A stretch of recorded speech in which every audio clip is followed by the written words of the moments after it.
Welcome back, Trinity people. We're getting you ready to meditate with us on Wednesday nights.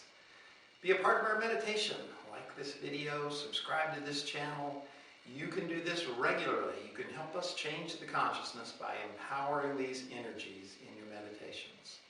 This week, we're all focused on the energy of parenting, and that is a very powerful energy. You need more parenting in your life. Why? Because it helps you from being a victim of the outside.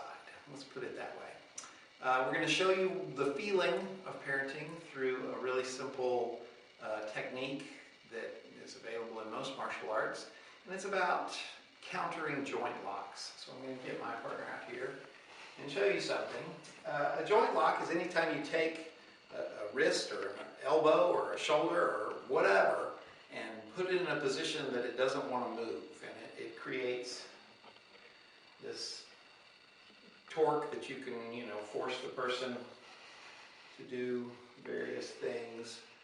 They're pain compliance sort of things. Bouncers use them, police officers use them. They're for crowd control. You can also use them for personal self-defense. If somebody throws a punch at you and you get their elbow locked up, you can get them to go down to the ground. Very useful, but they're really easy to defend about.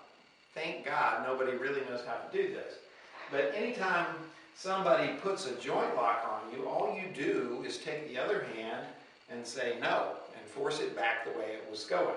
So if I'm pushing this way, she simply uses her hand to push that way. If I'm pushing down, she simply uses her hand to push up. If I pull it to the side, she just pulls it back.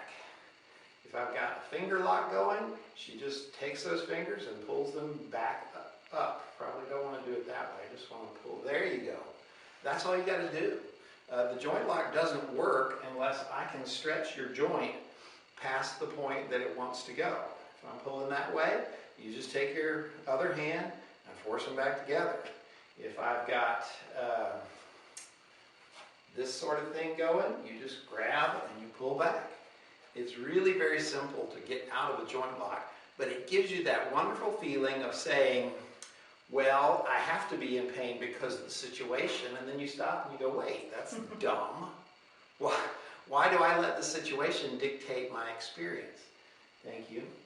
If you use this parenting, if you practice a little bit with your friends, they don't have to do a perfect joint lock, just crank on it until you go, ow, and then you reach out and you stop it from happening.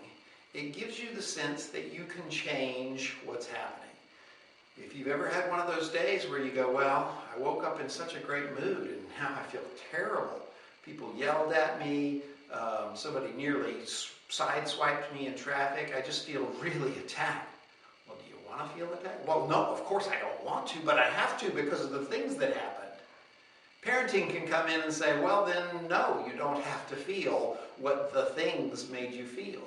You do not have to draw your experience from the happening. You can go back to having that great day that you were having when you woke up. You can have your experience instead of the experience being forced upon you. Just reach out and say, no, we're not going to do that today. That's the power of parenting. Try it out at home, and if you like this stuff, stay tuned for more Trinity.